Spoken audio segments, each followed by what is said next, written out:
This is your ultimate stop for everything sports. The Golden State Media Concepts Sports Podcast. Should I say more? From the NFL, MLB, the NBA to MMA, it's all in here. The Golden State Media Concepts Sports Podcast. Listen now.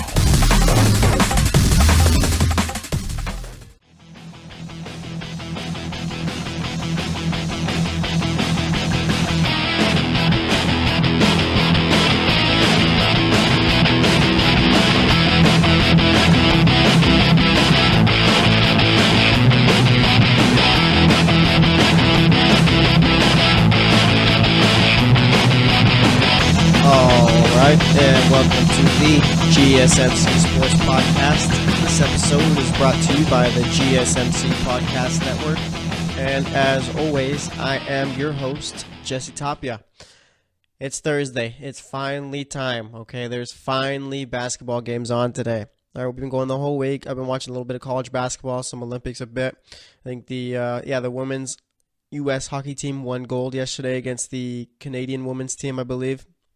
So we got that going on. That happened yesterday, but like I said, man, we just went this whole week without basketball games. It feels, all right, and like it's kind of a scary place. All right, time in sports. All right, we got the All-Star game on Sunday, and then after that, there's no football, there's no basketball, baseball hasn't started yet, and no one watches hockey. All right, sorry, hockey fans, but it's true. So now we have it back on Thursday. We got like 6 games going on tonight. I think we got a couple of good ones. We got the Wizards playing the Cavs. Who else is playing out tonight? I think the Warriors and playing the Clippers, but that's not really that's a nice game, I guess. Could be a little competitive one. The Knicks at Magic. That's going to be a nice little tanking game. Let's see. Thunder at Kings. We got 76ers at Bulls, and the Nets at Hornets. That's going to be the worst game of the night right there for sure. All right, but nonetheless, we are all happy that we have basketball back once again. All right, finally something to look forward to every day. So we'll be making my picks for the basketball games tonight in the fourth segment, as we always do. All right, for the first segment, we're going to be talking Kawhi Leonard and the Spurs, okay? Kawhi, actually, I'm not going to really go into it before I do the little preview of the show, but yeah, we'll be talking about Kawhi. Second segment, we're going to talk about Kirk Cousins, all right? He is the big news person of free agency. That's what we're going to be talking about all the time, all right? And now we're in the second segment, we're going to be talking about the possibility of him getting a fully guaranteed contract from the Jets, possibly. All right, so we'll be talking about that. Third segment, I think we're going to continue to go with QBs and free agency. We're going to talk about the best free agent spots if you're a quarterback looking to go to a new team, all right? So we'll be talking about the teams who need quarterbacks and talk about like the different spots, what's good about them, what's not, all right? So we'll be doing that. Not like a ranking so much, but just something to talk about. And then like I said, for the fourth segment, we'll be talking about anything else going on in sports, and we will be making my picks for tonight's games once again, all right? It's been since last Wednesday, I think. Well, or last Thursday, actually. Yeah, there was 2 games on Thursday. So last Thursday is the last time I got to make picks for a game. It's been quite the week, let me tell you, all right? But nonetheless, let's get into it.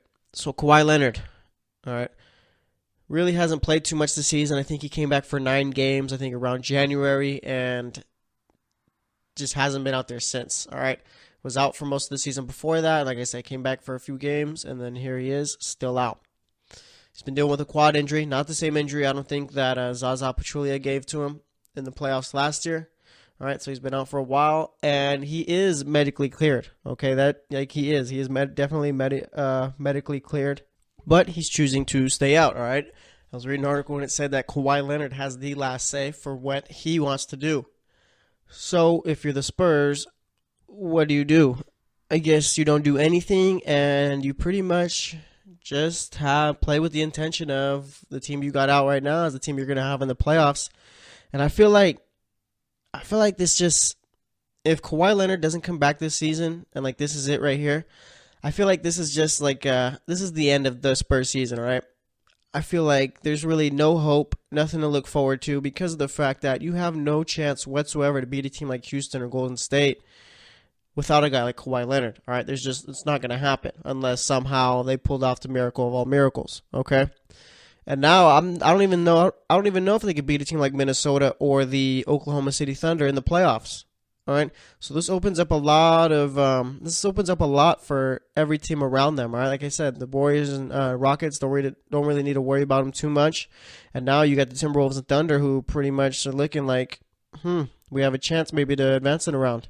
All right, and even with that, I mean, right now the Spurs are currently the 3 seed, and I think Denver's currently the 6 seed in that conference, and I mean, maybe we're getting a little ahead of ourselves here and maybe jumping the gun a bit. But, I mean, it's not really far off to think that the Nuggets could knock off the Spurs in the first round of the playoffs there, too, without Kawhi Leonard. All right, because I do know that the Spurs have been without Kawhi Leonard for most of the season, pretty much the entire season, except for those 9 games, like I said. But, I mean, the Spurs really haven't been that good, all right? From 3 to the 8th seed, I think there's 3 games separating it. All right, 3 games separating the Pelicans from the Spurs. I don't really think that's a good thing, all right? It's clear-cut. The 2 best teams in that conference are the Warriors and the Rockets, and then after that, everyone's pretty even. There's no great team or anything like that. All right, the Timberwolves are not a great team. They're a good team, but they're not great. Same with the Oklahoma City Thunder. That's not a great team. All right, the rest of the other teams are pretty much like the Pelicans are like above average, I'd say. The Nuggets are a good team, I'd say. The Trailblazers are a frustrating team because, I mean, I don't know. They're always in the playoffs every year, but they don't ever do anything, so it's kind of frustrating to watch. But either way, as far as Kawhi Leonard not coming back, I mean, this is, like I said, it's going to hurt the Spurs, and I'm kind of curious to see if this is Kawhi's last year with the Spurs. Let me see what his contract's looking like after this year, because I've been seeing, I'm not sure like how NBA contracts really work too much, because I know in the NFL you can pretty much cut everyone or anyone after the first couple of years. Let's see how it all goes out, but I mean, imagine Kawhi Leonard leaving the Spurs. This is like kind of like what's going on. I don't want to say what's going on with the Patriots, but it's kind of weird seeing that both teams in both respective sports, they both have never really dealt with problems or anything like that. Pretty low key and all, and I mean now they're starting to get into the news more than often. So let's see. I think he has to play one more year with the Spurs, and he's going to play one more year with the Spurs, and then he's got a player option in 2019, 2020. So he could opt out in 2 years. So obviously, I think he's going to have to stay with the Spurs for one more year. So I'm not really sure where all this, how do you say, has Kawhi Leonard played his last game as a Spur? Well, I don't know where that's coming from. All right, maybe there is a way where like the Spurs possibly trade him, but I mean, I don't think that Kawhi Leonard can just flat out say cut me or whatever, because I doubt the Spurs do that. So as far as Kawhi Leonard playing another season with the Spurs, I'm sure he's going to do that. But as far as him opting out in 2019, that's a high possibility too, because this whole situation, I think, stems from the fact that the Spurs trainers said he was fine to come back, and I think the team wanted him back. But Kawhi Leonard didn't really like that because he still felt discomfort in that quad and didn't feel like he was ready to come back. So I think pretty much, I guess there's been tensions between the team and his camp, and it's pretty much just become like a whole big thing, right? And like I said, with the whole Patriots thing, I mean, with the whole Tom Brady article about tensions with Bill Belichick, Robert Kraft, and all that, it's not the same thing, but it is pretty similar, just given how, like I said, these teams have managed to stay under the radar and pretty much do the same thing every time as far as staying out the news. But yeah, this is going to be a weird little situation to watch for as the season plays out. Because I mean, Greg Popovich, like I said the other day, said that he'd be surprised if Kawhi Leonard came back. And it's not like Kawhi Leonard, like Kawhi Leonard being out for the season isn't like a for sure thing or anything like that. All right, it's just a matter of Kawhi Leonard waiting to see when his quad feels good enough to go out there, because like I said, he's medically cleared, so he can come out and play. But I guess now it's just a matter of dealing with the little discomfort or whatever. So as far as it all goes, I mean, I don't know. The Spurs, like I said, really don't have much of a chance against the Warriors and Rockets without him. And against those other teams, I mean, they could very well get bounced out the first round, and maybe this is the beginning of the end for the Spurs. All right, maybe this is what's happening, because the Spurs have been good since about 96, I'd say, or maybe 98. Whenever they got Duncan, they've been pretty good, all right? So all that sustained success, I mean, eventually has to end at one point, and maybe this is it right here. Like I said, I mean, maybe Kawhi Leonard's like, you know what, I'm done. I'd like to be traded, or I'm playing one more year, then I'm opting out, and then he's gone after that, all right? Because, I mean, Yeah, Greg Popovich is one of the best NBA coaches of all time, probably the best coach of all time. I mean, I know people like to point to Phil Jackson and all that. And one thing with Phil Jackson, too, I feel like people, when they think of him now, they think of his time with the New York Knicks as the, VP of player operations or whatever it was, president. Now, don't really remember. But let's not forget that Phil Jackson, the coach, was pretty good. Yeah, he had guys like Michael Jordan. Yeah, he had guys like Scottie Pippen. Yeah, he had Shaq and Kobe. But nonetheless, you got to manage those egos. So he did play a part in that. So let's take a little bit, let's stop giving Phil Jackson so much, all right, for being a bad front office guy with the Knicks, all right? But nonetheless, getting back to the point as far as Greg Popovich being a great coach, yeah, he is, but, I mean, you still need great players to go out and pretty much have a good team, obviously, and if you're missing Kawhi Leonard, I mean, this team, I know they've been without him for most of this year, but I feel like they're not as good as they should be, all right? You got LaMarcus Aldridge who's been playing good basketball, and you got a bunch of other solid role players on that team who do their job well, but, I mean, the Spurs are probably just going to turn into a team without Kawhi Leonard where they just make the playoffs year after year, and eventually when LaMarcus Aldridge leaves, I mean, what do you do then? All right, is Greg Popovich and that team going to continue to be able to scout well enough to where they come up with great draft picks late in the first rounds every time? Or is it finally going to catch up to them and it's finally going to be like, you know what, that's just not happening, time to blow it up and rebuild? All right, again, we don't really know what a bad Spurs team looks like. At least I don't, all right? Because, I mean, everyone's been saying, oh, the Spurs are too old, the Spurs are too old. They've been saying that since about 2011, all right? And obviously that hasn't been the case.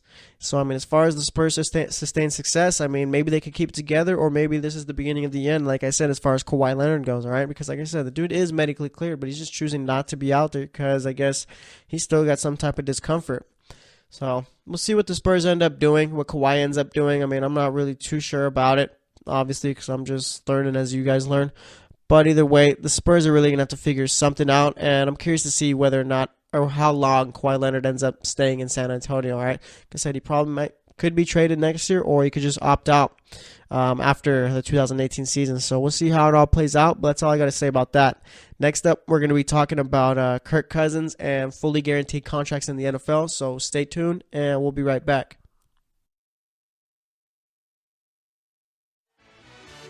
Are you looking for the very best NFL and college football podcast? Then check out the GSMC Football Podcast. Get the latest football news both on and off the field. From the NFL Draft to trades to the rumor mill to the NFL Combines. They got you covered. That's GSMCpodcast.com/football-podcast. Get updates on college rivalries, game day insights, and much, much more. It's football talk the way you want it. This show eats, sleeps, and breathes football. Don't forget to like them on Facebook and follow them on Twitter. Visit GSMCpodcast.com for more info.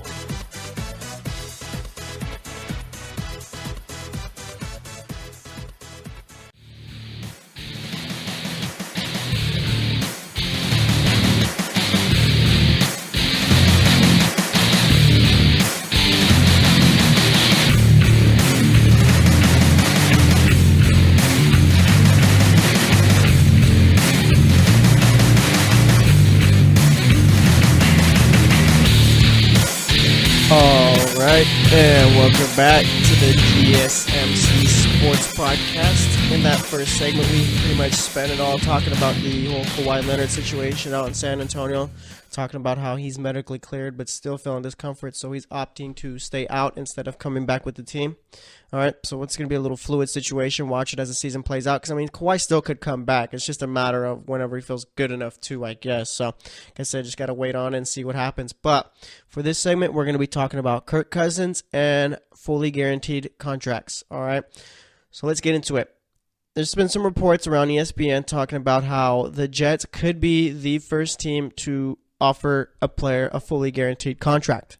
All right, and that player would be Kirk Cousins. Kirk Cousins could be getting $60 million in his first year guaranteed, and I'm not sure how the rest would look, but nonetheless, Kirk Cousins would be getting near $200 million fully guaranteed. All right, we don't see that in the NFL. That does not happen. Players do not get fully guaranteed contracts. Does the NFL have enough money to do it? Yeah, but they refuse to. All right, so this could set a nice little precedent for the NFL going forward. All right, but there's a whole lot that goes into it. All right, one is, does Kirk Cousins even want to go play for the Jets? Two, maybe he wants to go play for a winner. And three, well, what is the players union telling him? All right, because I'm sure they're in his ear too. All right, so as far as Kirk Cousins goes, I mean, let's talk about Kirk Cousins for a bit, okay? Where did all this hype about Kirk Cousins come from? Like, where? All right, let's break down Kirk Cousins a bit. Yeah, he's got some nice little stats. Not great, all right? Some of it's top 10 as far as passing yards, I think, like the last 4 years or some weird stat like that. But nonetheless, Kirk Cousins isn't a guy who jumps out at you, okay?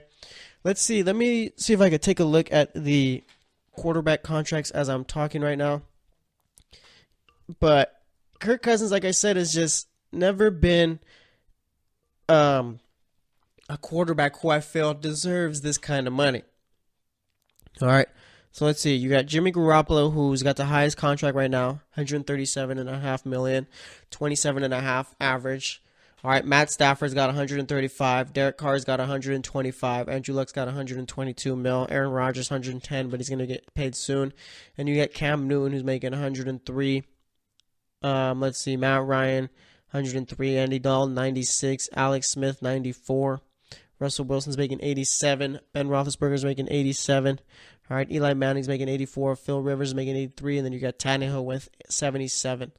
All right, and I mean, Kirk Cousins, honestly, isn't better than the majority of quarterbacks I listed there, all right? I take Garoppolo over him. I take Stafford over him. I take Carr over him. I take Luck over him. I take Rodgers over him. I take Newton over him. I take Ryan over him. I take Alex Smith over him. I take Russell Wilson. I take Big Ben. I take Phillip Rivers, and that's probably it right there, all right? So either way, though, he's going to be getting paid big money, and I just want to understand how. All right, how did we get to the point where Kirk Cousins is going to be the first player in NFL history to possibly get a fully guaranteed contract? All right, I'm not sure how this all happened. All right, I'm not sure if it's ESPN beating the drum that Kirk Cousins is a good quarterback or if it's just how the market has played out. All right, because you know what? Let's talk about this for a second. The NFL, as far as quarterback play goes, is going down. Let me tell you, okay? It is getting bad. All right. There's probably about, let's see, Tom Brady, Big Ben, Rodgers. Let me see how many top-tier quarterbacks we got. All right, so we got Rodgers. You got Luck when he's healthy, okay? Then you got Roethlisberger, I guess, Tom Brady, and I guess that's pretty much it. Maybe you could throw Stafford in there. All right, after that is where you got guys like Matt Ryan, Cam Newton, all right, Derek Carr, Andy Dalton. Andy Dalton's not even that good. Alex Smith. All right. Maybe throw in a guy like Tannehill. No, Tannehill doesn't really belong in there. Then you got like Wentz. But that's pretty much it. All right. And then the rest is pretty much like tier 3 or young quarterbacks. Tier 3, I guess you could say, consists of... Actually, yeah, Andy Dalton's more of a tier 3 quarterback with Tannehill. Eli's in there right now. I guess Joe Flacco, you could throw him in there. All right. Guys like Tyrod Taylor, Jameis, Marcus Mariota. All right, and like I said, the rest is all just a bunch of young guys or guys who are still trying to figure it out. So the quarterback position, and a lot of those guys too I mentioned, like Brady, Breeze, and all those guys, they're all going to be retiring within the next few years. All right, so obviously there's only about a handful of solid quarterbacks, only a couple of truly great quarterback Hall of Fame types in this league right now, or after those guys retire. So I mean, I guess that's where this whole Kirk Cousins is getting paid type of thing is coming from. But nonetheless, if it's me, I'm not paying Kirk Cousins a fully guaranteed contract. No way in the world I'd do that. All right, but I feel like the Jets just might be so desperate at quarterback. Because like I said yesterday, I think it was, Jets haven't had a quarterback, a solid one, since Chad Pennington was there. All right, Chad Pennington wasn't great or anything like that. He was an above-average quarterback who did the job well. All right. And, I mean, since then, they've struggled. I mean, they had Favre for a little bit, but Favre really never did too much with the Jets. And he was pretty much at the very little end of his career. All right, then after that, you had Mark Sanchez. You went to the AFC Championship twice with him, but that was more your running back and defense who got him there. And then guys like Geno Smith. You've had Bryce Petty come out for a bit. Christian Hackenberg is just not good enough to even get a start or even a couple of snaps. And then Josh McCown, who was playing well, but, I mean, it's Josh McCown. All right, you don't want him to be your future quarterback. So now, maybe they're just feeling the heat of, we can't draft a rookie and this guy not work out. We finally got to get something going, and that's where they go and get a guy like Kirk Cousins, offering him a fully guaranteed contract. All right. So if Cousins gets this contract, then this is going to change the NFL as we know it. All right. Because I think in the CBA or something like that, they don't. They have some where players, something about fully guaranteed contracts. Like there's a little thing that keeps them from getting it. But nonetheless, if the Jets hand it out and Kirk Cousins signs it, then I mean, Drew Brees could get a fully guaranteed contract for the last few years of his career. Aaron Rodgers will definitely get a fully guaranteed contract when he goes for an extension, whether it be this year or the year after, right? And that's one thing that reminds me, too. There isn't a free agent quarterback out there that should move a finger as far as putting pen to paper until Kirk Cousins gets his deal done, all right? Specifically, Drew Brees, all right? And all the other guys looking out there, right? Guys like A.J. McCarron, okay? Guaranteed contracts, if the Jets give Kirk Cousins one, are going to become a regular in the NFL because there are a whole lot of players in this league a whole lot better than Kirk Cousins, all right? Let me name quarterbacks better than Kirk Cousins right now. You got Rodgers, Brady, Brees, Roethlisberger, Stafford, Wilson. Let me look at this list again. So that's already 6 quarterbacks I've named off the top of my head. Like I said, I take Jimmy G over him. Luck, Cam. Let's see. Phil Rivers, Wentz, and I think that right there is where Cousins comes in at 11, unless you want to go out on a limb and say Deshaun Watson is better than Kirk Cousins, right? So Kirk Cousins is like barely a top 10 quarterback in this league. So you got guys like, let me see, I think Aaron Rodgers, like I said, he's going to be up for a new deal in a couple of years. Or, I mean, his deal ends in 2 years, ends after the 2019 season. So he's going to be needing an extension, obviously, if Green Bay's smart. Let's see, who else is going to be needing an extension? I'm not sure. Free agents, let's see. Matt Ryan is a free agent in 2019, so he's going to be getting an extension. Russell Wilson's going to be up for a new contract in 2020, along with, actually, Eli Manning, Roethlisberger, and Rivers. Those guys will be out of the league by then, I feel. Let's see. Who else is due for a new contract pretty soon? Like I said, Rodgers in 2020, Newton's in 2021. So, I mean, obviously they're going to be getting extensions before their deals end up going out. So by 2019, you could see if Kirk Cousins gets a fully guaranteed deal from the Jets, you could see about 3 more quarterbacks after that who get fairly guaranteed deals as far as extensions and all that. So Kirk Cousins has the ability to change the NFL. And again, I'm not sure if this is truly happening or anything like that. Right now, it's all just rumors and speculation. But, I mean, for the reports to come out that the Jets are willing to offer him a fully guaranteed contract, that obviously has to have some truth to it, I feel, all right? It's not something like trying to scare Denver or anything like that. I feel like that's something that could possibly happen, and it's going to be interesting to see if it does, because like I said, I mean, it's going to change the NFL as we know it. Not just quarterbacks are going to be getting fully guaranteed contracts, but other players. And you're going to be seeing, too, with injuries and all that, players got to come back early sometimes because, I mean, if you don't, you can just get cut. But if you're fully guaranteed, you don't need to come back anytime soon from your injury because you can pretty much wait it out because you're still getting paid either way. So I really hope this happens, too. It's about time that the players really took over from the owners and pretty much show that this is their league to play in, all right? The NBA knows what to do. That's why players are getting fully guaranteed contracts out there, all right? That's why the NBA is thriving right now because they're doing pretty much everything completely opposite than the NFL. The NFL is pretty much like a robotic league, all right? Pretty much do and say as you're told. The NBA, they have a lot more freedom to do what they want and talk about whatever they want. So I really like what they're doing out there. But as far as Kirk Cousins getting this money, of course, I wouldn't do it. And how do we know that Kirk Cousins would even take a fully guaranteed deal from the Jets? All right.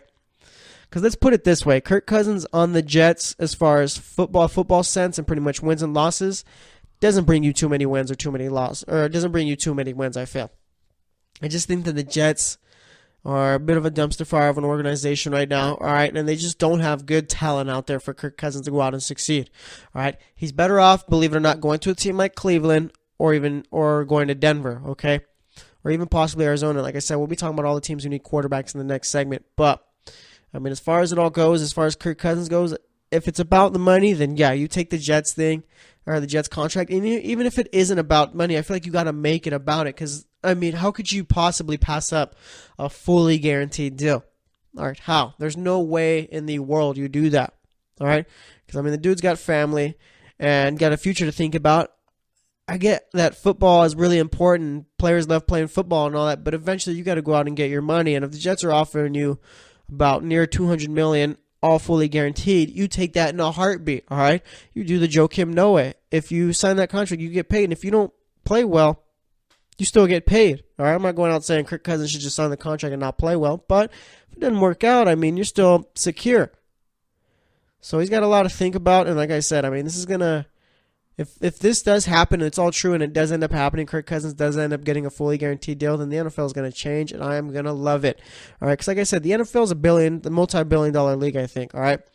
They got all the money in the world. They can give up fully guaranteed contracts, but they just choose not to, so they keep their pockets big.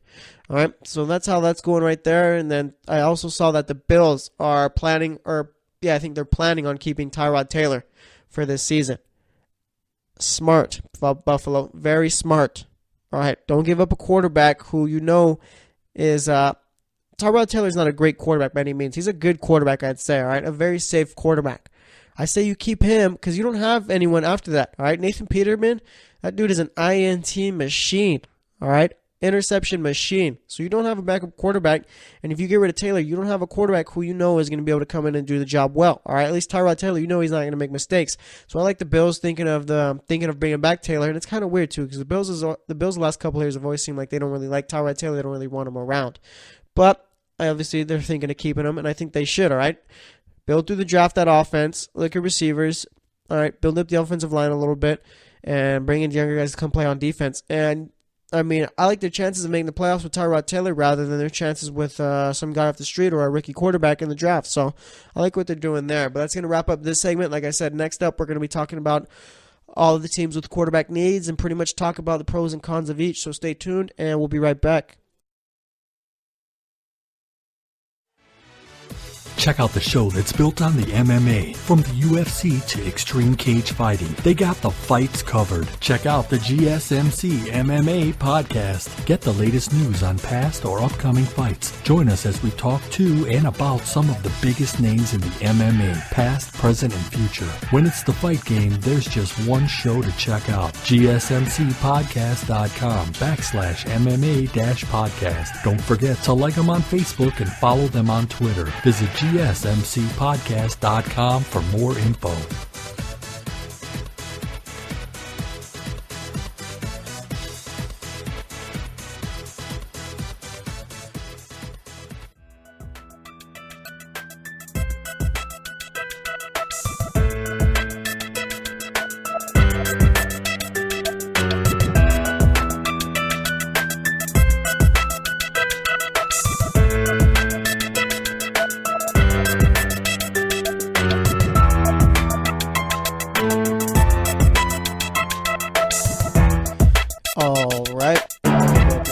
The GSMC Sports Podcast. So far today, we've talked about Kawhi Leonard choosing not to come back to the Spurs, even though he's medically cleared. And I'm not trying to say Kawhi Leonard's being a jerk or anything like that. I mean, it makes sense. If your quad's not feeling right, then don't come back. So just thought we'd talk about it in the first segment. Second segment, we talked about Kirk Cousins and the possibility of him getting a fully guaranteed deal and what that means for the NFL going forward, along with a bunch of other things. So we talked about that. And for this segment, we're going to talk about teams who need quarterbacks and pretty much talk about their situations and whether or not it's a desirable spot. All right, we'll be talking about, let's see, off the top of my head, we'll go Minnesota, we'll talk about them, Cleveland, New York, Denver, Jacksonville, Buffalo, Arizona. I think those are the six or seven teams that need quarterbacks, unless I'm missing some. Let me go through it. I think those are only teams, though, right now. Let's see, Washington's got their quarterback. The NFC North has all their quarterbacks. Same with the NFC West, except for the Cardinals. Like I said, the East, Buffalo, New York. The NFC North, Cleveland. That's 3 teams right there. 4 teams. And then Denver, that's 6 teams. Plus Minnesota, that's 7. All right, so we'll be talking about those 7 teams and pretty much talking about whether or not those are desirable destinations for quarterbacks to go to. All right, so let's start off with the best team out of that bench, all right? Actually, yeah, you know what? Let's talk about the Jacksonville Jaguars, okay? The Jags need a quarterback, but I'm not sure that they're going to be going after one, okay? I remember like about a month ago or a few weeks ago, I think they put out a statement saying that, or it was reported that they're planning on making Blake Bortles their starting quarterback again for 2018. That really broke my heart there because, I mean, this team with a decent quarterback is a Super Bowl contender. All right. Even with Blake Bortles out there right now, they're still a Super Bowl contender. So I feel like you put a Kirk Cousins in there and they're Super Bowl favorites. Okay. Maybe you end up with a guy like Case Keenum, possibly still Super Bowl. I don't know about Super Bowl favorites, but you're in the conversation. And pretty much, I guess Kirk Cousins would be like the only option for that team to pick up rather than, I'd say, I guess it'd be more Kirk Cousins or Blake Bortles rather than going for a guy like Keenum against Bortles. But nonetheless, I mean, that's one of the better destinations right there. Like I said, you got one of the best defenses in the league. All right, one of the best running backs in the league. Well, top 10 running back will end up being a top 5 running back in a few years or even this upcoming year. And you got a young, explosive wide receiving corps too. And your tight end, he's all right. He's old, but nonetheless, he can go out and play ball. So, I mean, the Jags have pretty much everything set up. All they're missing is that good quarterback, right? I'm not sure if it happens this year by signing Kirk Cousins or maybe Blake Bortles breaks out and plays well. But nonetheless, that's probably the top destination for quarterbacks. All right, let's talk about Minnesota. All right, the other team who lost in their championship game. Minnesota, I think that they end up staying with Case Keenum and letting Teddy Bridgewater go. And for Teddy Bridgewater, I mean, let's talk about him for a second. That dude went from having all the upside in the world to his career is done. He's going to be a stopgap quarterback. Pretty much going to be in there until the rookies are ready to play. I mean, man, him tearing his knee in practice, I think it was, is probably the worst thing that could have ever happened to him as far as his NFL career, obviously. But nonetheless, talking about the Vikings, I mean, they're pretty much identical to the Jaguars, right? Got a great defense, got great receivers, all right? Got nice little running back corps right there. You got Dalvin Cook, who's going to be coming off a torn ACL. Got to see what he's going to do after that. All right, but you do have Jerick McKinnon and Latavius Murray. I think McKinnon might be a free agent, though, this year, too. So right now they just got Latavius Murray. And you got Rudolph out there, and then offensive line has been getting better. So, I mean, the Vikings probably have the second best team out of all the teams that need quarterbacks right now as far as all around goes. All right, so, I mean, like Kirk Cousins going to the Vikings makes them, I guess you could say, Super Bowl contender too. All right, Kirk Cousins going to the Jags and the Vikings does make them Super Bowl contenders. So we'll see if maybe he wants to end up there, but I don't think that the Vikings or Jacksonville Jaguars could offer him the kind of money that a team like Denver, the Jets, or even a team like Cleveland could. So we'll see about that. But yeah, those are probably the top 2 destinations right there. And then let's see what else we got going on. We got the Denver Broncos. All right, let's talk about Denver for a bit. Haven't had a quarterback since Peyton Manning retired. Struggled mightily with the 3 quarterbacks they've been trying to go with for the last couple of seasons, all right? And now, I mean, it's pretty much they got to do something, okay? Because them wasting these last 2 years has been pretty unacceptable, all right? That's 2 years where you get older. That's 2 years where you're not competing in the playoffs. Let's not forget, this team, I think, what was it, 3 years ago, won a Super Bowl, 4 years ago? All right? And then ever since then, yeah, I think it was 3 years ago, okay?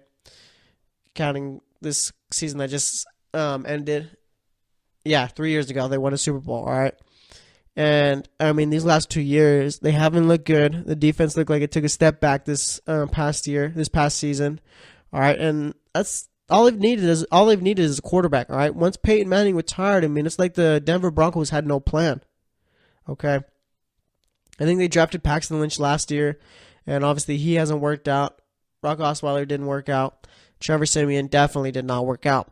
All right, so now, I mean, as far as like the defense playing poorly this season, I think that's more to do with the fact that the offense couldn't stay on the field rather than the defense just being bad, right? Because you still got a young team too, not fairly young, but you got a bunch of players in their prime, right? I think Demaryius Thomas is like one of the oldest playmakers on that team. He's like 30. All right, C.J. Anderson, I think he might be end up getting cut, so you got to figure out what you're doing at the running back position too, unless you think Devontae Booker is the guy. And as far as Von Miller goes, I think Von Miller's only 27, 28, so he still has about 4 more solid prime years left before, I mean, you can consider him old, I guess. So as far as the Broncos go, they need a Kirk Cousins. They need to get Kirk Cousins, okay? You can't go through the draft and hope that this guy works out, whether it be Josh Allen or Baker Mayfield, Sam Darnold, or Josh Rosen, because of the fact that, I mean, you can't trust Elway when it comes to picking quarterbacks. The dude has done poorly since he's been there, all right? Dude could play the position, one of the best of all time, but he cannot scout the position to save his life, it seems like. So I feel like they got to go out and do whatever they can to get a guy like Kirk Cousins, but I'm not even sure if they could offer more than what the Jets or Browns can. They pretty much have to offer him a little bit more than what Jimmy G got, at least as far as yearly salary goes, and I mean, they got to pretty much make the play that you go to Cleveland or the Jets, you're probably not going to win too much.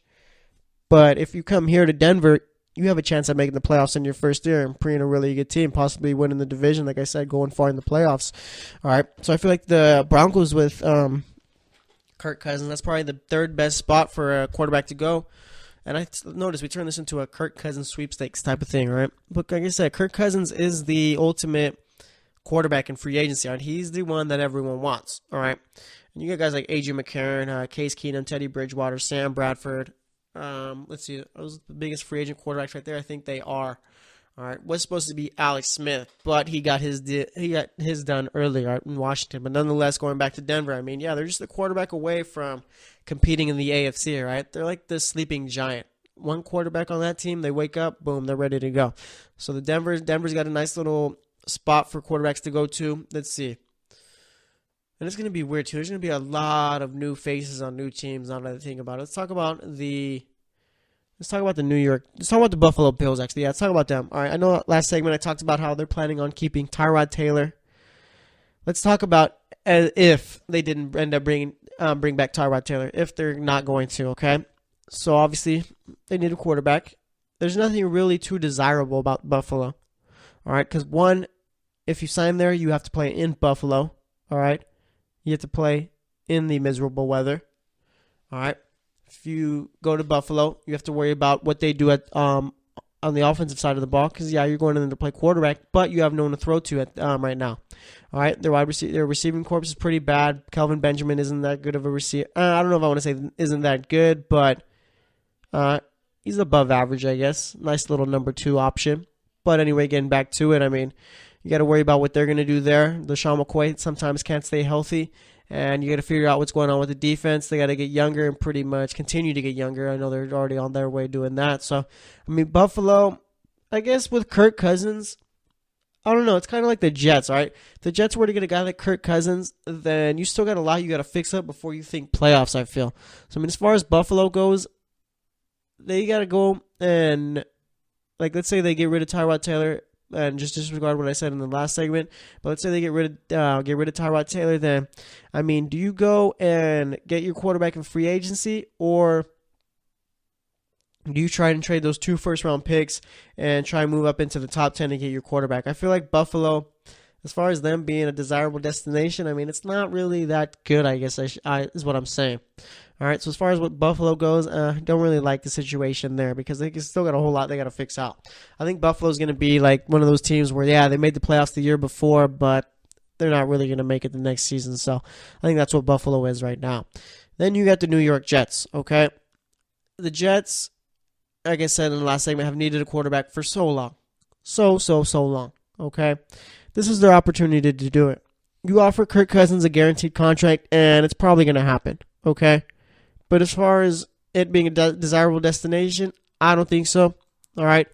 You do get Todd Bowles out there, and he is a pretty good coach. All right. You do have a young defense who played well this past season. Obviously, got to develop some more in order to keep it going. Probably need to fix up the secondary a bit more, too. And as far as the offense goes, you got Robbie Anderson, but chances are he'll be suspended for the first 4 games of the season. All right. You need a number 2, number 3, and number 4 receiver on that team. You got to figure out what you're going to do at the tight end position because Austin Seferian-Jenkins might leave that team. All right, probably got to fix up the offensive line a bit because, I mean, you can never have too many good offensive linemen on one team. You got to figure out what you're doing at running back because, I mean, Elijah McGuire's not the guy. Bilal Powell's not the guy. Matt Forte for sure is no more the guy. And then, like I said, the quarterback position is a real bad one. So as far as the Jets being a desirable destination to go out and win games and all that, I mean, it's not at all. But as far as the money they can offer you, that's the best part, I guess you could say. But I feel like this team is going Kirk Cousins or they're going quarterback in the draft. You can't go and get a guy like A.J. McCarron or even a guy like Case Keenum or Sam Bradford or any of those guys. You got to go and get the best option, the flashiest option out there, all right? You got to do what's best for business. Kirk Cousins is good for business. Drafting a quarterback in the top 10 is good for business. A.J. McCarron, Sam Bradford, Case Keenum, all those guys, signing one of them, not good for business. So as far as the Jets go, I mean, I still feel they have a whole lot of work to do before they can be considered a good team, even with Kirk Cousins there. All right. So I mean, as far as the Jets go in a desirable destination, not really it too much. Okay. Let's talk about the Cleveland Browns. All right, I think that is the last team we'll be covering too. And see, we talked about everyone. We talked about the Vikings. We talked about we haven't talked about the Cardinals yet. We talked about the Bills, Jets. We're going to talk about Cleveland. Talked about Jacksonville. We talked about Denver. All right, yeah. So let's talk about the Browns. All right, that might be the top. All right, let's go. It goes Jacksonville, Vikings, Denver, then Cleveland. All right, and Cleveland might be a better spot than Denver. Let me tell you why. All right, Cleveland is young. Cleveland has, I think, 7 picks in the first 3 rounds. All right, you got the number 1 and number 4 pick. You got a number 1 receiver in Josh Gordon. You got a solid offensive line. All right, Corey Coleman's a solid number 2 when he's healthy.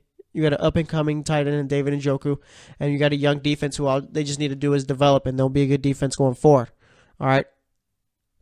Cleveland with Kirk Cousins is, as I've been saying, is a 7-win team at the very least, okay? Cleveland is going to be a nice little surprise this season. I think they'll probably still finish possibly last or third in their division, but nonetheless, I mean, you get a guy like Kirk Cousins, it's possible you finish third or even possibly second, depending on what you do in the draft. And as far as drafting, I mean, they do have a nice little situation for a rookie quarterback to come into because you got the offensive coordinator, Todd Haley, who's probably going to be working with the quarterbacks more than Hugh Jackson will. And I mean, that's a plus right there. Keep Hugh Jackson away from the quarterbacks.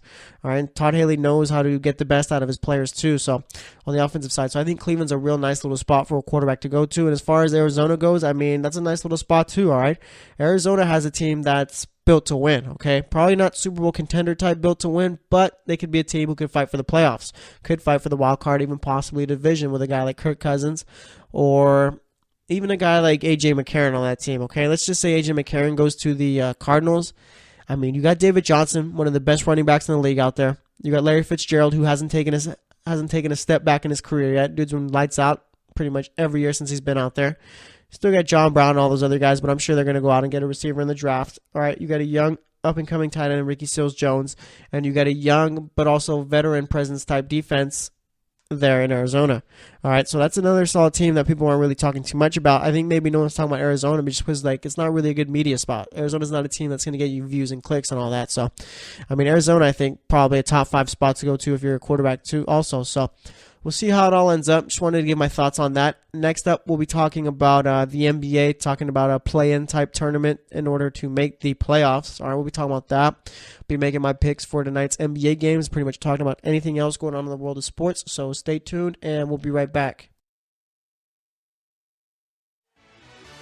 Are you looking for help for your fantasy football team? Check out the GSMC Fantasy Football Podcast. Get today's best advice on who to start, who to sit, even who you should draft. From sleeper picks to red-hot lineups, they got it all covered for you. That's gsmcpodcast.com/fantasy-football-podcast. We'll cover traditional leagues, dynasty, PPR, even IDP leagues. When you need fantasy help, there's just one show to hit up. Don't forget to like them on Facebook and follow them on Twitter. Visit gsmcpodcast.com for more info.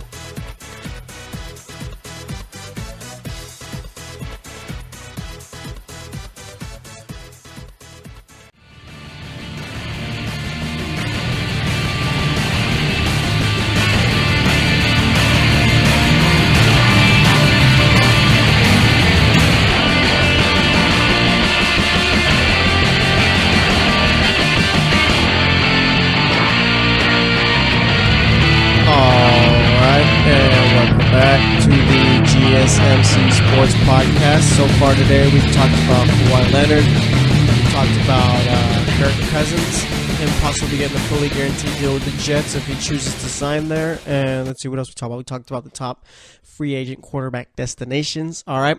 And for this segment, as we always do, going to talk about anything else going on in sports and going to make our picks, my picks, I should say, for the NBA games going on tonight. All right. So let's get into it right now. First up, Michael Porter was cleared today to do all basketball activities. I mean, he could play Saturday in Missouri's game. And it's going to be interesting to see, all right, because if Michael Porter comes out and he's lighting it up when he's out there, I mean, he could very well play himself into the top and become the top pick in the draft this upcoming year, all right? we've seen what all these other guys can do, and I know in sports right now we're going through a big thing where everyone lives in the moment. So we see Michael Porter just coming out dominating, then he could very well much become the first pick in the draft. All right, so watch out for that. He's finally back. All right, it's going to be interesting to see how he plays. All right, I haven't been able to watch him play yet. Never saw him in high school, and then, like I said, he got hurt before he could even play in college. So it's going to be interesting to see what he does for Missouri. All right, and I think they're currently in a good position to make the tournament this year. So who knows? Maybe they can make a little run with him out there. Because, I mean, like I said, if they're already in a position without him, I mean, he's only going to make them better. So we'll see how it all ends up there. And like Michael Porter Jr., too, I remember him, I never watched him in high school. I remember him coming out. People were saying that dude's a great shooter, makes everyone around him better. So it's going to be interesting to see how well he plays for Missouri coming up. All right, so that's a little bit of news wanted to talk about right there. And now let's talk about the NBA again, all right? A couple of days ago, I think yesterday, we talked about how they were thinking of changing the playoff format from it just being the top 16 teams in the league make playoffs, regardless of East and West and whatever. And now it was reported by ESPN that the NBA is thinking about doing a little play-in tournament in order to get into the playoffs, if that makes sense, all right? So it'd pretty much be like this. It'd be the 7th, 8th, 9th, and 10th seed in a 4-team tournament for each respective conference. The West would have their 4-team tournament. The East would have their 4-team tournament, and it'd be the 7th seed would play the 8th seed. Okay, winner of that game gets the 7th seed. The 9th seed would play the 10th seed, and the winner of that game would play the loser of the 7th and 8th seed game, and winner of that game, the second game that the 10th or 9th seed will be playing in, gets the 8th seed and gets in. All right, so let me repeat myself, try to make it clear. The 7th seed would play the 8th seed. Winner of that game becomes the 7th seed. Loser of that game plays the winner of the 9th and 10th seed game, and winner of that game becomes the 8th seed. All right, and I'm pretty against this whole idea. All right, I don't understand why the NBA keeps entertaining these ideas and why they keep trying to change things up. I mean, obviously it's worked for them in the past and all that, but I mean, just getting back down to business, I feel like they're trying to do a little bit too much as far as even giving these ideas the time of day. Okay, like I get the NBA wants to keep progressing and keep getting better and keep getting ratings and all that, but I feel like messing with the playoffs, I think, is a little too much. All right. Change up whatever you want about the All-Star game. Make it 3-on-3 for all I care. I mean, a 3-on-3 All-Star game would be pretty fun, too. Let's see. You got 24 players. Do eight teams of 3. Yeah, 8 teams consisting of 3 players. Have them play in a tournament. That's what the NBA should do there. They should do pretty much a West. Yeah, do that. All right. You do 4 teams from the West with 3-on-3. All right, little tournament there. The winner of that tournament plays the winner of the East 3-on-3 tournament in the final for the All-Star game. That's what the NBA needs to do, all right? Or finally start bringing out one-on-one basketball, all right? But I feel like the one-on-one basketball, it's more of a pipe dream there because, I mean, these dudes' egos are way too soft and way too fragile. I mean, imagine what Russell Westbrook losing to Steph Curry in a one-on-one. That would eat him up, all right?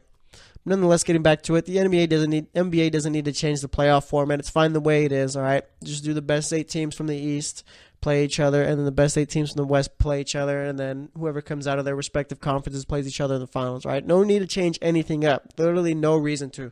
It's fine the way it is. Leave it alone. Don't mess with it, all right? And I really hope they don't. I think it's like starting to turn into like the millennial type of NBA, and it's funny because I am a millennial, I guess you could consider. But nonetheless, I mean, the NBA is doing a little bit too much as far as entertaining these ideas.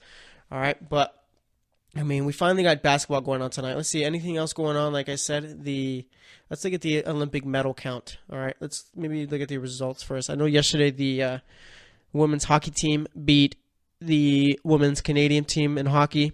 All right, and I think the men's curling team beat the men's Canadian team in curling also. All right, got the gold medal there. Let me see if I can find the results. I'm not sure. We got a whole lot going on here, but nonetheless, I mean, we're beating them in curling. It's pretty good if I say so. All right, and I realize too, I have a newfound respect for people who, I don't know, do you play curling or do you participate in curling? I'm not even sure. Like, do we call them curling athletes or curling players? But either way, I got into one of those stances that dude does where dude or girl that does where you slide the little thing down And you got to get like in that little one knee position. And I was in that position for about a good 5 seconds before my quad started burning up. So, I mean, it's crazy how they do that. And I know that the Russian curling player or athlete, whatever you want to call him, got caught for doping or whatever. I don't blame the guy, dude. You got to be pretty strong in order to do that, all right? You don't believe me? Get down on that one knee and see how long you can last, all right? You're not going to last too long. But either way, Olympics is starting to pick up a bit. It's funny, the Olympics is starting to pick up as it's starting to go down, like pretty much as it's starting to end. Like all the gold medal games are starting to happen. So I guess that's why it's starting to pick up. But as for the total medal count, you got Norway with 35, Germany with 25, Canada with 24, USA and back into the top 4 with 21 medals, Netherlands with 17 medals, France with 15 medals, and let's see, Austria, I think that is, with 13 medals. And then my favorite, the Olympic athletes from Russia. All right.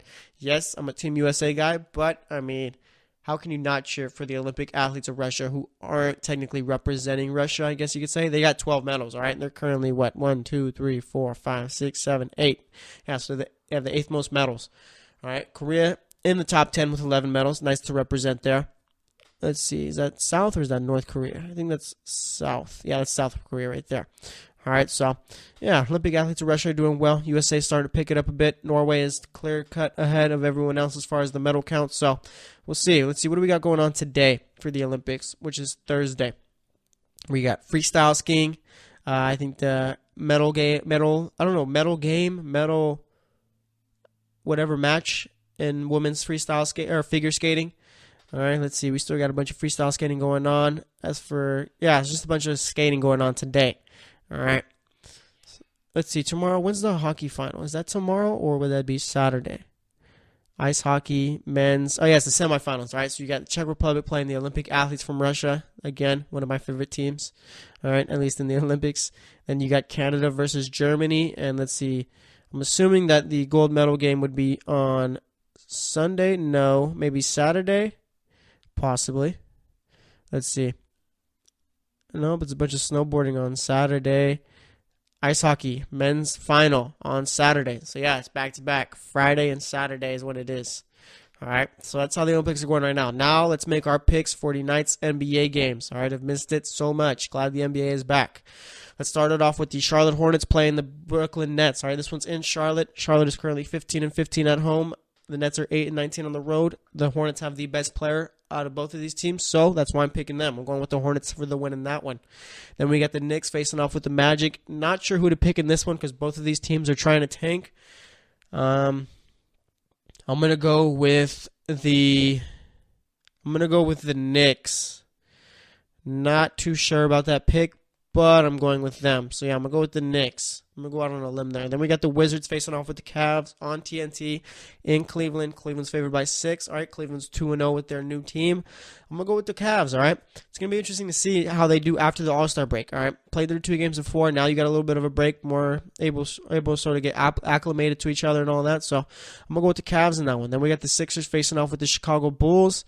I'm going to go with the Sixers in that one. Bulls are a team that competes, but Sixers just got the better team. Then you got the Thunder facing off with the Kings. I'm going to go with the Thunder. Kings are trying to tank. No reason to pick them. Then for the final game of the night, we got the Clippers facing off with the Warriors. I'm going with the I'm going with the Warriors. All right. No reason to pick against the Warriors. Clippers are a nice little team, but not good enough to compete with a team like the Warriors. So just to recap, I got the Hornets beating the Nets, the Knicks beating the Magic, Cavs beating the Wizards, the Sixers beating the Bulls, Thunder beating the Kings, and Warriors beating the Clippers. All right, only one upset pick today, and that is the Knicks over the Magic. So that is going to wrap it up for today's show. Today we talked about Kawhi Leonard, talked about Kirk Cousins possibly getting a guaranteed deal, talked about the best destinations for quarterbacks to go to as far as teams go.